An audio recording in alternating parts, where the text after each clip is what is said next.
आज मैं आपको एक ऐसे पुलिस इंस्पेक्टर की कहानी सुनाऊंगा जिसका सामना जंगल के एक ऐसे ही भयानक राज से हुआ जिसने उसकी पूरी दुनिया को ही हिलाकर रख दिया। एक राज जहां खौफनाक डायन, साधु और जिंदगी मौत का खेल एक दूसरे से जुड़े थे।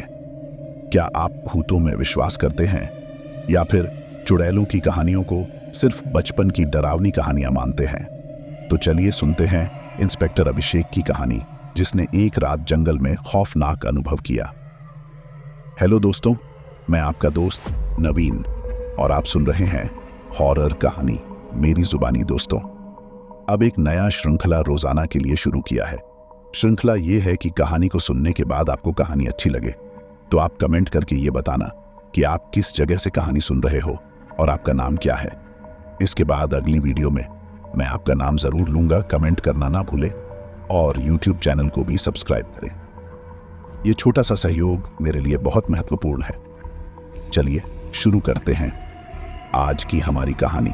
अभिषेक, एक तगड़ा और जांबाज पुलिस इंस्पेक्टर, बारिश की उस रात को नहीं भूल सकता था। बारिश इतनी तेज थी कि मानो आसमान फूट पड़ा हो। सड़कें नदियों में बदल गई थीं और बिजली की कड़क हर कुछ सेकंड में शहर को रोशन कर देती थी। इस भयावह मौसम में भी अभिषेक को ड्यूटी पर जाना पड़ा। एक गुमशुदगी की रिपोर्ट थी एक बूढ़ी औरत की जो गांव के बाहरी इलाके में एक अकेले झोंपड़ी में रहती थी। गांव वाले सालों से कहानियां सुनाते थे उस झोंपड़ी के बारे में।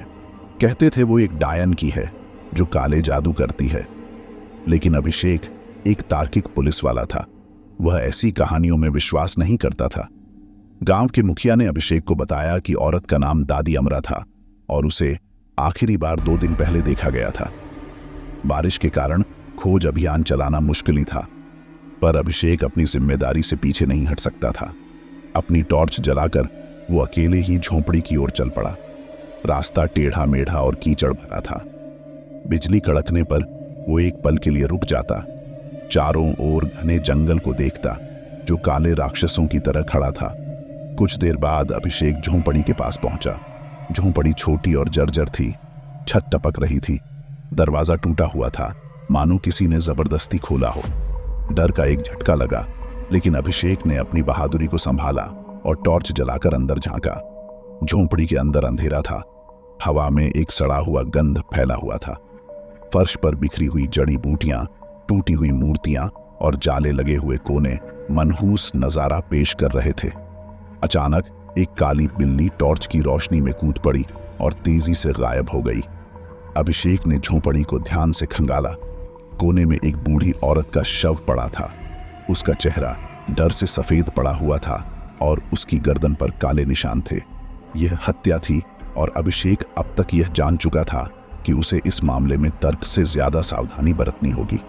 गांव वालों की कहानियां अब उसे बेवकूफी नहीं लग रही थीं। दादी अमरा की लाश को फॉरेंसिक जांच के लिए भेज दिया गया।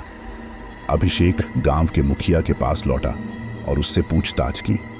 मुखिया ने बताया कि दादी अमरा गांव में बाहरी थी। वो करीब 10 साल पहले आई थी और झोंपड़ी में अकेली रहती थी।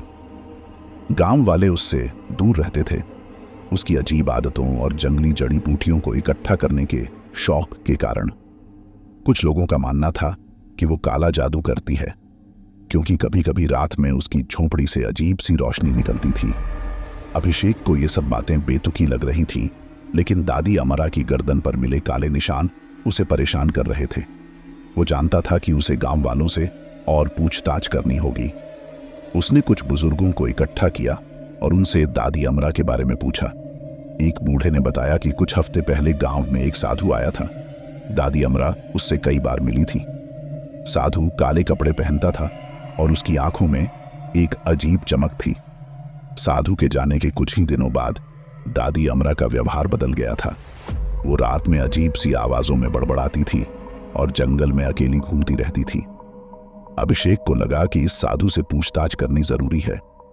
उसने गांव वालों से पूछा कि क्या कोई जानता है वो कहां गया, लेकिन किसी को भी उसकी जानकारी नहीं थी। अगले दिन फॉरेंसिक रिपोर्ट आई। रिपोर्ट में बताया गया कि दादी अमरा की मौत दम घुटने से हुई थी। उसके शरीर पर किसी तरह का जहर नहीं पाया गया, लेकिन गर्दन पर मिले काले निशानों के बारे में रिपोर्ट में कुछ नहीं लिखा था। अभिषेक को यह रिपोर्ट समझ नहीं आई। दम घुटने से मौत कैसे हुई जब शरीर पर कोई बाहरी चोट नहीं थी? क्या वाकई दादी अमरा की मौत काला जादू थी, जैसा कि गांव वाले कहते थे? उस रात अभिषेक को ठीक से नींद नहीं आई। दादी अमरा का सफेद चेहरा और उसकी गर्दन पर काले निशान बार बार उसके जहन में घूम रहे थे। उसे लगा कि इस मामले में कुछ तो गड़बड़ है, कुछ ऐसा जिसका तार्किक हल नहीं निकाला जा सकता। दूसरे दिन सुबह होते ही अभिषेक ने जंगल में जाने का फैसला किया। उसे उम्मीद थी कि शायद वहां उसे कुछ सुराग मिल जाए। बारिश थम चुकी थी, लेकिन जमीन गीली और फिसलन भरी थी। जंगल घना और अंधेरा था। ऊंचे पेड़ों की टहनियां एक दूसरे से गूंथी हुई थीं, मानो कोई रहस्य छिपाने की कोशिश कर रही हों। जंगल में घूमते हुए अभिषेक को जल्दी ही एक संकरी पगडंडी मिली। पगडंडी घुमावदार थी और अज्ञात दिशा में जाती थी। कुछ देर झिझकने के बाद अभिषेक ने पगडंडी का पीछा करने का फैसला किया। पगडंडी उसे जंगल के बीचों बीच एक खाली जगह तक ले गई।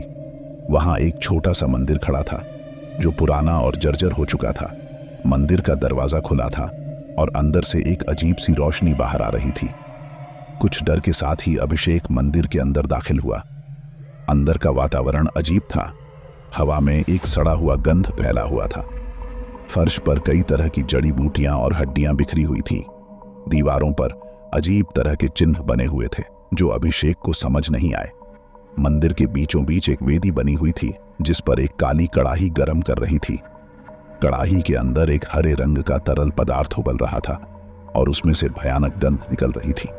अचानक अभिषेक के पीछे से एक गहरी आवाज गूंजी, तुम कौन हो और यहाँ क्या कर रहे हो? अभिषेक घबराकर पलटा। उसके सामने एक बूढ़ा साधु खड़ा था, वही साधु जिसका जिक्र गांव वालों ने किया था।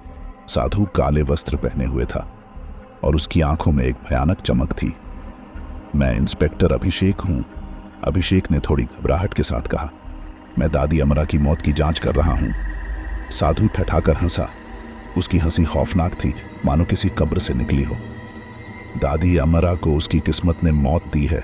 अभिषेक साधु के पास गया और पूछा, आप दादी अमरा से क्यों मिले थे? साधु ने एक सिट्टी बजाई। उसी पल जंगल से एक काली बिल्ली कूदकर उसके कंधे पर आ बैठी। बिल्ली ने अभिषेक की तरफ घूरना शुरू कर दिया। उसकी आंखों में एक भयानक चमक थी। मुझे तुमसे कोई बात नहीं करनी है, साधु ने कहा। अब जाओ, इससे पहले कि बहुत देर हो जाए। अभिषेक जानता था कि साधु खतरनाक है, लेकिन वो वहां से भागना नहीं चाहता था। उसे उम्मीद थी कि शायद साधु के पास दादी अमरा की मौत का रहस्य हो। मैं तब तक नहीं जाऊंगा जब तक आप मुझे नहीं बताएंगे कि दादी अमरा के साथ क्या हुआ था, अभिषेक ने दृढ़ता के साथ कहा। साधु एक लंबी खामोशी के बाद बोला, कुछ चीजें इंसानों की समझ से परे होती हैं। तुम इस दुनिया के नियमों से सोच रहे हो, लेकिन यहां कुछ और भी खेल चल रहे हैं। अभिषेक समझ नहीं पाया कि साधु का क्या मतलब है। अभिषेक का सिर तेज दर्द से चकरा रहा था। आंखें खोलने की कोशिश की, लेकिन पलकें भारी थीं, मानो उन पर पत्थर रखे हों। धीरे धीरे उसने आंखें खोली। सामने का नजारा धुंधला था। वह एक कमरे में लेटा हुआ था। कमरा छोटा और जीर्ण शीर्ण था। दीवारें नम थीं और हवा में एक सड़ा हुआ गंध फैला हुआ था। अभिषेक ने उठने की कोशिश की, लेकिन उसे एहसास हुआ कि उसके हाथ पैर बंधे हुए हैं। घबराहट के मारे उसकी सांस तेज हो गई। उसने चारों ओर देखा। कमरे में फर्नीचर कम, ज्यादातर अजीब सी मूर्तियां और जड़ी बूटियों से भरे हुए बर्तन बिखरे पड़े थे। एक कोने में एक बुढ़िया बैठी थी, वही दादी अमरा। वह पहले से कहीं ज्यादा कमजोर और बीमार लग रही थी, लेकिन उसकी आंखों में एक चमक थी जो अभिषेक को परेशान कर रही थी। आप जिंदा हैं? अभिषेक ने हकलाते हुए पूछा। दादी अमरा धीरे से हंसी। उसकी हंसी डरावनी थी, मानो किसी कब्र से निकली हो। मैं जिंदा हूं और तुम मरने वाले हो। आपने मेरे साथ क्या किया? अभिषेक ने गुस्से से पूछा। तुमने मेरी जिंदगी में दखल दी, दादी अमरा ने कहा। मैं अपनी शक्तियों को वापस पाने वाली थी, लेकिन तुमने बीच में आकर सब कुछ बर्बाद कर दिया। अभिषेक को कुछ समझ नहीं आ रहा था। क्या दादी अमरा वाकई एक डायन थी, जैसा कि गांव वाले कहते थे? आप किस बारे में बात कर रही हैं? अभिषेक ने पूछा। क्या आपने साधु की मदद से मुझे मारने की कोशिश की? दादी अमरा ने सिर हिलाया। नहीं, मैंने तुम्हें मारने की कोशिश नहीं की, मैंने तुम्हें सिर्फ बेहोश किया ताकि तुम मेरी राह में रुकावट न बनो। आप आखिर कर रही क्या हैं? अभिषेक ने जोर लगाकर पूछा। मैं अपनी जवानी वापस लाना चाहती हूँ, दादी अमरा ने कहा। वह साधु मेरी मदद कर रहा था, लेकिन अब तुमने सब कुछ बर्बाद कर दिया। अचानक दरवाजा खुला और साधु कमरे में दाखिल हुआ। उसकी आंखों में गुस्सा भरा हुआ था। क्या तुमने उसे सब कुछ बता दिया? साधु ने दादी अमरा पर चिल्लाते हुए कहा। मुझे मजबूर होना पड़ा, दादी अमरा ने डरते हुए जवाब दिया। वह बहुत ज्यादा जान चुका है। साधु अभिषेक के पास आया और उसके घुटने पर जोर से दबाया। अभिषेक दर्द से चिल्ला उठा। अब तुम हमेशा के लिए चुप रहोगे, साधु ने क्रूरता से कहा। अभिषेक जानता था कि उसकी जिंदगी खतरे में है। उसे किसी तरह खुद को बचाना था, लेकिन उसके हाथ पैर बंधे हुए थे और वो कमजोर महसूस कर रहा था। क्या वाकई यही उसका अंत है? अभिषेक दर्द से कराह उठा। साधु का पैर उसके घुटने पर एक चट्टान की तरह दबा हुआ था। हवा में एक जली हुई हड्डी की गंध फैल गई। दादी अमरा डर से कांप रही थी। साधु की क्रूरता उसे भी सह नहीं पा रही थी। अचानक अभिषेक को एक आखिरी उम्मीद जगी। उसकी जेब में उसकी टॉर्च रखी हुई थी। शायद वो उसका इस्तेमाल करके साधु का ध्यान भटका सके। उसने धीरे धीरे अपनी जेब में हाथ डाला और टॉर्च बाहर निकाल ली। जैसे ही साधु ने टॉर्च की रोशनी देखी, वो चौंक गया और कुछ पल के लिए अवाक रह गया। अभिषेक ने तुरंत मौका का फायदा उठाया और अपने सारे जोर से साधु को धक्का दिया। साधु लड़खड़ाकर पीछे हटा। टॉर्च की रोशनी उसकी आंखों में चमक गई। अभिषेक ने कमरे के कोने में पड़े हुए एक टूटे हुए मटके को देखा। वो तेजी से उसी तरफ लुढ़का और मटके का एक टुकड़ा उठा लिया। हालांकि उसके हाथ पैर अभी भी बंधे हुए थे, पर वो इतना कमजोर नहीं था कि लड़ न सके। दादी अमारा ने साधु को देखा और उस पर चिल्लाकर कहा, उसे मत मारो, वो कुछ नहीं जानता। साधु ने दादी अमरा की तरफ गुस्से से देखा और कहा, चुप रहो, तुमने पहले ही बहुत कुछ बर्बाद कर दिया है। साधु फिर से अभिषेक की तरफ लपका, लेकिन इस बार अभिषेक तैयार था। उसने टूटे हुए मटके के टुकड़े से साधु के हाथ पर वार किया। साधु चीख उठा और पीछे हट गया। इस मौके का फायदा उठाकर अभिषेक ने दीवार के सहारे रेंगना शुरू किया। कमरे में रखी हुई एक खाली बोतल उसके पैर से टकराई। वो बोतल उठाकर फर्श पर पटक दी। तेज आवाज से दोनों चौंक गए। अभिषेक जानता था कि वो ज्यादा देर तक टिक नहीं सकेगा। साधु उससे कहीं ज्यादा ताकतवर था। उसे मदद के लिए किसी को बुलाना था। उसने दीवार के पास रखी हुई एक पुरानी खिड़की को देखा। वो खिड़की टूटी हुई थी और बाहर जंगल दिखाई दे रहा था। अभिषेक ने अपने आखिरी जोर से खिड़की के फ्रेम को हिलाना शुरू किया। खिड़की का फ्रेम पुराना और जर्जर था। कुछ देर की कोशिश के बाद वो टूट गया। अभिषेक ने तुरंत ही खिड़की से बाहर छलांग लगा दी। अभिषेक की चीख जंगल में गूंज उठी। रात काले कोहरे की तरह गहरी हो चुकी थी और आसमान में एक भी तारा नहीं चमक रहा था। जमीन गीली और फिसलन भरी थी। उसकी टखने मुड़ गईं और वो जोर से गिरा। उसके सारे शरीर में दर्द फैल गया, लेकिन वो उठने की कोशिश करता रहा।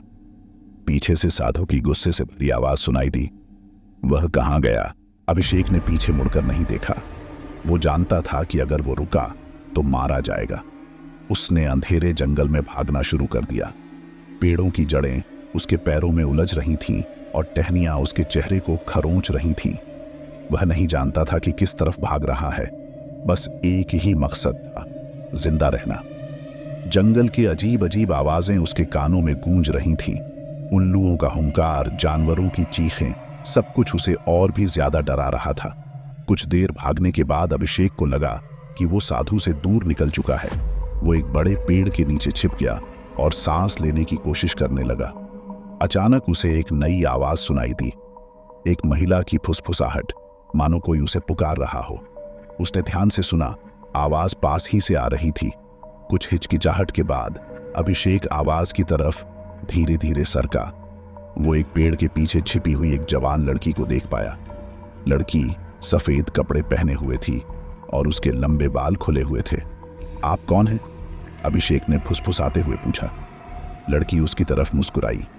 उसकी मुस्कान में एक नशा था जो अभिषेक को अजीब लगा। मैं यहां तुम्हारी मदद के लिए आई हूं, लड़की ने मीठी आवाज में कहा। मैं मुसीबत में हूं। अभिषेक ने लड़की को सब कुछ बताया, दादी अमरा, साधु और उस काले जादू के बारे में। लड़की ने ध्यान से सुना और फिर कहा, मैं तुम्हें बचा सकती हूं, लेकिन बदले में मुझे कुछ चाहिए। अभिषेक को भरोसा नहीं हुआ। क्या?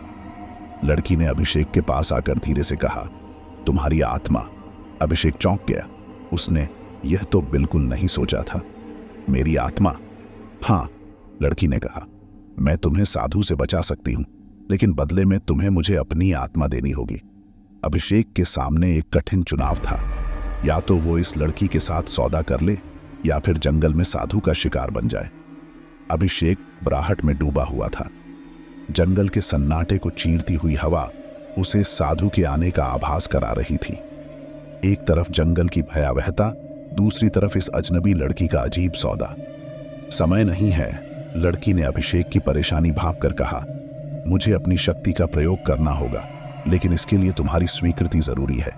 अभिषेक ने लड़की की ओर गौर से देखा। उसकी लंबी घुंघराली जुल्फें हवा में लहरा रही थीं और चांदनी के हल्के प्रकाश में उसकी आंखें चमक रही थीं। एक अजीब सी ऊर्जा उससे निकल रही थी जिसने अभिषेक को सम्मोहित कर दिया। मैं मानता हूं, उसने अनजाने में ही कह दिया। बाद में क्या होगा उसकी उसे कोई परवाह नहीं थी। फिलहाल तो साधु से बचना ही उसका एकमात्र लक्ष्य था। लड़की उसकी बात सुनकर मुस्कुराई, एक अजीब सी मुस्कान जो किसी खूंखार सांप की मुस्कान से कम भयावह नहीं थी। उसने अपने हाथों को हवा में लहराया और कुछ अजीब शब्दों का उच्चारण किया। अचानक जंगल में हवा तेजी से चलने लगी, पेड़ आपस में टकराने लगे और बिजली चमकने लगी। एक भयानक तूफान जंगल में उठ खड़ा हुआ। दूर से साधु की चीख सुनाई दी। तूफान उसे जंगल के अंदर ही कहीं दूर ले जा रहा था। अभिषेक सहम गया। यह लड़की वाकई शक्तिशाली थी। ऐसी शक्ति उसने कभी नहीं देखी थी। तूफान कुछ ही मिनटों में थम गया। जंगल फिर से सन्नाटे में डूब गया। लड़की ने अभिषेक की ओर देखा और कहा, अब तुम सुरक्षित हो, वह जंगल में खो जाएगा। मैंने अपना वादा पूरा कर दिया है। अभिषेक ने लड़की को याद दिलाया, अब मुझे जाने दो। लेकिन लड़की अचानक हंस पड़ी। उसकी हंसी ठंडी थी, मानो किसी मकबरे से निकली हो। क्या तुम इतने भोले हो? अभिषेक चौंक गया। तुम्हारा मतलब? मैं तुम्हें जाने नहीं दूंगी, लड़की ने कहा। तुम्हारी आत्मा अब मेरी है। अभिषेक को अचानक समझ में आया, यह लड़की कोई देवदूत नहीं थी, बल्कि एक खतरनाक डायन थी। शायद दादी अमरा की सहायिका, जिसने साधु को दूर भगाने के लिए अपनी शक्ति का इस्तेमाल किया था। अभिषेक ने गुस्से से चिल्लाया, तुमने धोखा दिया मुझसे। लड़की ने अभिषेक की ओर एक कदम बढ़ाया। उसकी आंखों में अब चमक नहीं थी, बल्कि एक गहरी कालिमा छा गई थी। धोखा नहीं, समझौता। तुम मरना नहीं चाहते थे और मुझे तुम्हारी आत्मा की जरूरत थी। यह एक अच्छा सौदा है, क्या नहीं? अभिषेक को लगा उसकी सारी ताकत खत्म हो गई है। ये डायन इतनी ताकतवर थी कि उसका विरोध करना व्यर्थ था। तुम मेरी आत्मा का क्या करोगी? उसने हार मानते हुए पूछा। यह मेरा रहस्य है, डायन ने जवाब दिया, लेकिन तुम्हें जल्द ही पता चल जाएगा। डायन ने फिर से कुछ अजीब शब्दों का उच्चारण किया और उसके चारों ओर एक काला धुआं सा जमा होने लगा। काला धुआं अभिषेक को घेरने लगा। उसने सांस लेने की कोशिश की, लेकिन उसकी सांसें फूलने लगीं। घबराहट के मारे उसकी आंखों से आंसू निकल आए। अचानक एक तेज रोशनी जंगल में चमकी। बिजली नहीं थी, वो कुछ और था। रोशनी धीरे धीरे पास आ रही थी और उसके साथ एक हल्का गीत सुनाई दे रहा था। डायन चौंक कर पीछे हटी। यह क्या है? वो गुस्से से चिल्लाई। रोशनी नजदीक आने पर अभिषेक देख पाया कि वो एक और लड़की है। वो सफेद कपड़े पहने हुए थी, लेकिन उसकी डायन वाली साथी से बिल्कुल अलग थी। उसकी आभा पवित्र थी और उसके चेहरे पर एक दिव्य चमक थी। आप कौन हैं? डायन ने डरते हुए पूछा। मैं उसकी रक्षक हूं, लड़की ने कहा। उसने अपनी आत्मा का सौदा नहीं किया, उसने मदद मांगी। दोनों में बहुत फर्क है। डायन लड़की से कुछ कहने वाली थी, लेकिन तभी उसका शरीर काला धुआं बनकर हवा में उड़ गया। उसकी चीखें जंगल में गूंज उठीं और फिर सब कुछ शांत हो गया। अभिषेक जमीन पर गिर पड़ा। कमजोरी के कारण उसकी आंखें बंद हो रही थीं। लड़की उसके पास आई और उसके माथे को छुआ। तुम अब सुरक्षित हो, लड़की ने कोमल स्वर में कहा, लेकिन तुम्हें जल्द ही वापस लौटना होगा। तुम्हारा शरीर इस दुनिया से जुड़ा है। अभिषेक कुछ कहना चाहता था, लेकिन उसके मुंह से कोई शब्द नहीं निकला। धीरे धीरे उसे नींद आने लगी और वो गहरी नींद में सो गया। सुबह होने के बाद जंगल में खोजी दल अभिषेक को बेहोश अवस्था में पाया। उसे अस्पताल ले जाया गया, जहां कुछ दिनों बाद वो ठीक हो गया। अभिषेक को दादी अमरा और साधु के बारे में कुछ याद नहीं आया। उसे लगा कि शायद ये सब एक बुरा सपना था, लेकिन उसके हाथ पर एक छोटा सा निशान था जो उसे उस रात की भयानक घटना की याद दिलाता था। कुछ समय बाद गांव वालों को जंगल में एक अधजली हुई लाश मिली। पुलिस ने शव की पहचान नहीं कर पाई, लेकिन गांव वालों को शक था कि वह साधु की लाश थी। अभिषेक अब पहले जैसा पुलिस ऑफिसर नहीं रहा। वह जंगल से डरता नहीं था, बल्कि उसका सम्मान करता था। उसे पता था कि जंगल में अंधेरे के साथ साथ रोशनी भी रहती है। वह कभी भी उस सफेद कपड़ों वाली लड़की को नहीं भूला। वह जानता था कि अगर उसे कभी फिर किसी मदद की जरूरत पड़ेगी तो उसकी रक्षक वहां होगी। अंधेरा भले ही हो, लेकिन रोशनी हमेशा जीतती है। यह कहानी अभिषेक को यही सिखाती है। दोस्तों, यह थी आज की कहानी। इसके बाद दोस्तों हम वापस श्रृंखला शुरू करेंगे, जो मैंने कल आपसे कहा था। साथ ही जिन लोगों ने कल की कहानी सुनने के बाद कमेंट करते हुए अपना नाम और जगह बताया था, अब उन लोगों का नाम लेता हूं। पहला नाम है सिलीगुड़ी से नेमू प्रधान। अगला नाम है नेपाल से कृष्णा थापा भुजेल और शांति थापा भुजेल। अगला नाम है इंदौर से पूजा। अगला नाम है दिल्ली मोती बाग से खुशी। अगला नाम है पुरुलिया से आनंद। अगला नाम है भरतपुर राजस्थान से पवन शर्मा। अगला नाम है पाकिस्तान पेशावर से हया खान। अगला नाम है ओडिशा से शबीर कुमार। अगला नाम है रीवा मध्य प्रदेश से जनु खतीक। अगला नाम है दिल्ली से कुणाल और बबीता कालुंडिया। अगला नाम है लुधियाना पंजाब से सुमीर शर्मा। अगला नाम है झारखंड से बबीता। अगला नाम है महाराष्ट्र से रोहान यावतमाल। अगला नाम है मुंबई से सिद्धू। अगला नाम है दिल्ली से मलिक। अगला नाम है गुजरात वापी से विजय मंजुलकार। अगला नाम है पंजाब से सोनू भिखीविंड। अगला नाम है नेपाल से नीता। धन्यवाद दोस्तों, मिलते हैं अगली वीडियो में।